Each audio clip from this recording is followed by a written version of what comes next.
Hey everybody, welcome back to Pet Food Puzzle Guy. I hope you're all doing well. I just want to real quick just want to say thank you to all of you that have been part of the channel, part of the community of pet lovers, just going back and forth and discussing all this stuff. I can't tell you, I really appreciate it. And I am trying to keep up with all the comments because I do respect your time that you put in to put a comment, and I'm doing my best there. And I am trying to get to all the foods that people have asked me to review. So here's one that people have been asking for a while: Sundays for dogs. Sundays, I see it advertised a lot on my Facebook. So let's go ahead and take a look at Sundays and see what it's all about.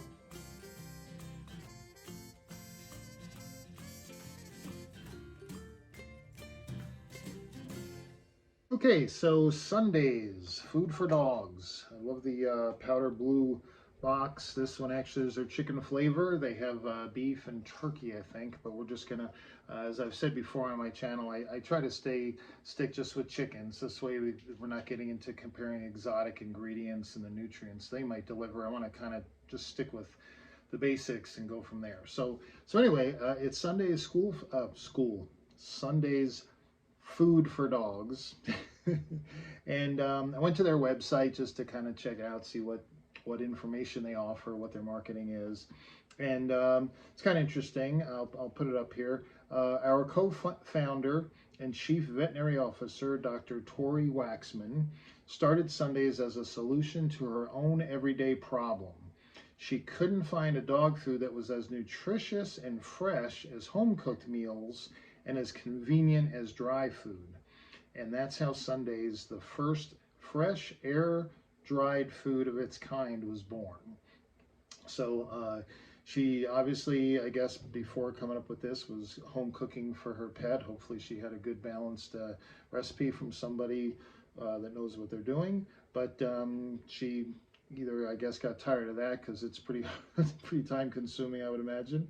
And she loved the convenience of dry, but of course in her mind dry food wasn't like fresh food. So voila, here we have Sundays for dogs. And of course, I'll show you here from the website, human grade dog food ingredients. We see this everywhere: chicken liver, egg, millet, oat, pumpkin. I mean, all kale, all good stuff here. I have no problem with any of that stuff. And then at the bottom, that's everything. So of course, there's no supplementation of vitamins and minerals in this. It's all coming from the ingredients.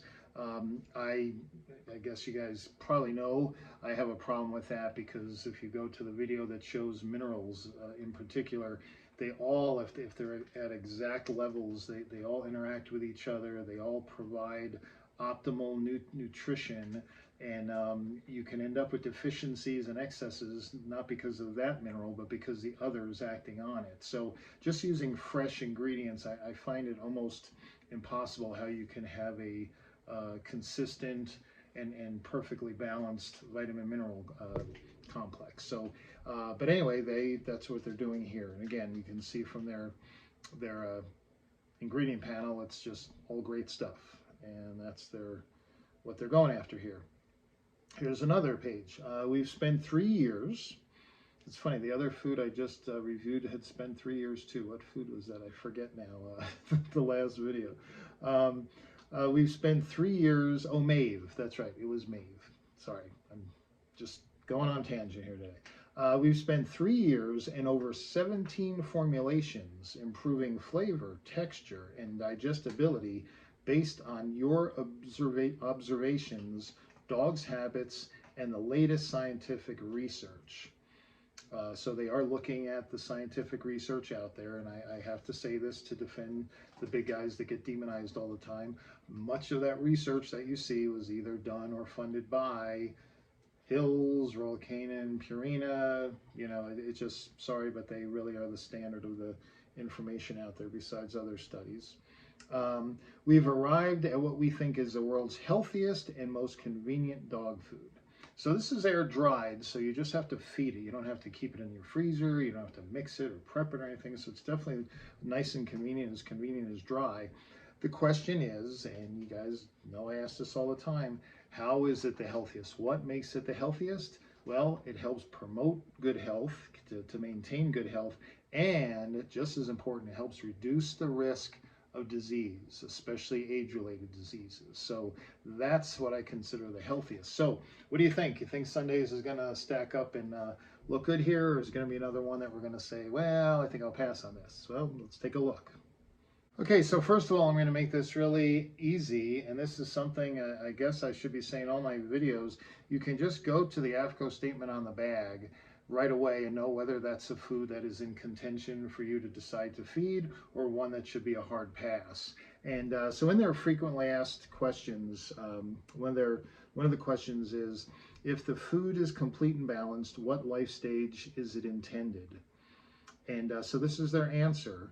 AAFCO provides nutrient profiles and feeding trial requirements for growth, reproduction, and adult maintenance, but not for senior or geriatric pets. And that's true. There's no rules when it comes to geriatric. We've talked about that. A food that is formulated to meet AAFCO profiles for all life stages, and this is important, must meet the minimum nutrient levels for both growth and adult maintenance. Okay? And I would put in there as well a reproduction if it's going to say all life stages. It's covering all that. So it cannot be deficient in any life stage, including the growth of puppies. So I'm going to be using this a lot. Here's Atlas at 8 weeks old. The nutrition that Atlas needed at 8 weeks old to turn into this adult dog a year later, or a year and a half later, that takes a mighty amount of fat and protein and minerals and just all kinds of stuff. The nutrition needed to do that is not what your 7-year-old dog, or worse yet, your 10-year-old dog needs. Again, AAFCO has no geriatric profile. Shame on them. That's absolutely disgusting nowadays, but that's just the way it is. We've got to live with it. But clearly, I don't want to be feeding puppy food to my adult dog, or worse yet, my older dog that has a higher risk of urinary stones or kidney disease or heart disease, whatever. Okay, so right away, real easy. This is not very impressive to see, and I have it here in its highlight. They highlighted it. I did not highlight this, but as of November 2019, Sundays is formulated. Formulated means they never did feeding trials. They just formulated in a computer and spit it out, and here you go. You know, I used to get upset over that, thinking, geez, at least do feeding trials before you release it to my dog. But there's so few pet food companies that do feeding trials anymore that it's becoming obsolete, so I'm not surprised. Sundays is formulated to meet the AAFCO nutrient profiles for all life stages, including the growth of large breed puppies that are over 70 pounds as an adult. So, if you want to cut off this video now because you got something else to do, we're done, aren't we? We already know that the nutrient levels, every nutrient level in this food is high enough for a growing puppy. Why? Tell me why, with all the choices of food out there, why you would choose this food that's basically puppy food. When I say basically, scratch that. It is a puppy food. They're proving it. They cannot be deficient. This is a legal AAFCO statement on the bag that they are not deficient because they're saying it's all life stages. Why in the world would you feed that to your adult dog, and worse yet, your older dog? And if they're saying this, then I guess if we look at some of the nutrient levels, what are we going to find? They're going to measure up to being a puppy level formula versus an adult formula. Okay, and what was healthiest? Reduce the risk of disease for my dog. Okay, do I want to feed puppy levels of sodium and fat and protein and phosphorus to my dog year after year after year if he's predisposed to kidney disease or any other type of condition? Why would I continue to feed puppy food? Okay, that's the question. We're seeing this all the time. This is the most alarming trend for me, somebody that's always looking at nutrient levels. Everybody's coming up with these beautiful looking ingredient foods, and of course it's handy and it's home delivered and blah blah blah blah blah, and no one's looking at nutrients. And sure enough, all I have to do is look at the nutritional statement, and there it is for all life stages. We are totally ignoring nutrition now. The pet food industry has said The heck with nutrition, the heck with nutrients delivered. You know why? Because our customers aren't looking. Nobody's looking. The vets aren't looking. The new food's coming out. You got vets out there on, YouTube influencers aren't looking at nutrients. It's all, how pretty can I make my ingredient list? And here you go. Here's another example. So again, it's all ingredient-based marketing here, nothing we haven't seen.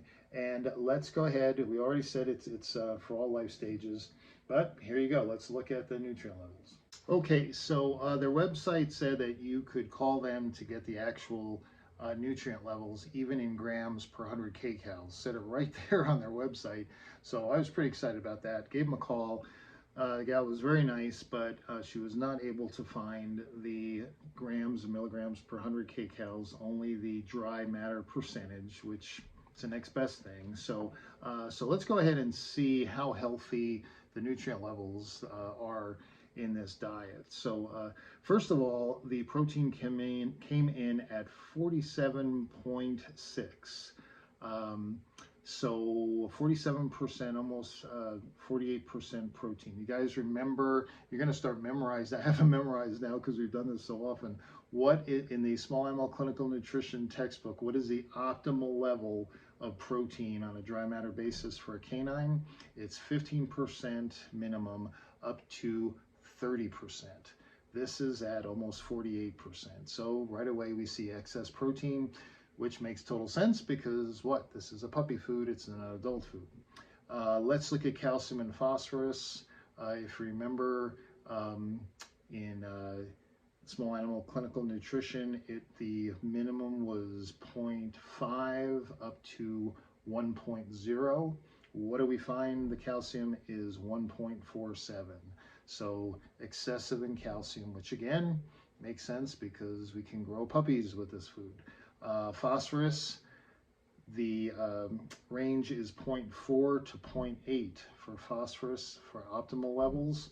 We're getting 1.26 in the Sundays. So again, with 0.8 as the max, this is way over in both calcium and phosphorus.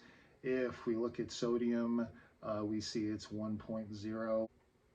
And again, the big thing to take away from this that makes it easy if you don't want to call and get nutrient levels, as soon as it says for all life stages, you know what it is. You're going to find calcium, phosphorus, sodium, fat levels, protein levels, everything you can think of is going to be high enough to grow that 8-week-old puppy. Definitely not something you should feed your dog. And again, the whole idea is risk factors. We're trying to say, hey, if your dog is going to come down with kidney disease in a few years, you sure don't want to be making it harder on those kidneys. All that protein, that extra protein in that food, dog can't store it, can't do anything with it. It's going to turn it over to glycogen to turn it into energy to burn as calories. We could do that much more efficiently with carbohydrates and fats. That's the point of those, besides all the other benefits you get from the carbs and the fats. But there's no reason to be that high in protein, but it sounds good, and that's why it's in there. So again, if you're a Sundays fan or curious about Sundays, I'm not too thrilled with it. I've got to add it to that other list of foods. That, again, I really can't say enough. I appreciate everybody writing and commenting, good and bad. I feel like I've made friends here, and it's been great. So I really do appreciate it, and let's keep it going. Have a good one.